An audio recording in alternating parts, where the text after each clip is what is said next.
gusto ko meron ganitong bike sa bahay, pang exercise. Kasi nga, anytime nakakapagpapawis ako or nakakapag-exercise ako kahit hindi ko naiisipin kung ano yung itsura ko, kung ano yung outfit na isusuot ko, or kahit hindi pa ako nagsusuklay. Kasi kapag sa labas, isipin ko paano isusuot ko, mag-aayos pa ako. Dito, anytime, pwede ka nang makapagpapawis. Lalo na kung sobrang busy ka, di ba?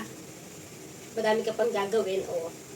Bigay ka lang ng kahit 15 minutes or 13 minutes, pwede ka nang makapagpapawis. Para walang masakit-sakit sa ating katawan, di ba? Kagandahan dito sa bike na to, guys, napaka-affordable lang. For as low as 3,000 plus. Ayan, meron ka ng ganitong bike. Compare kung sa mga mall ka bibili ng ganitong bike. B, napakamahal. Ito po, napaka-affordable lang.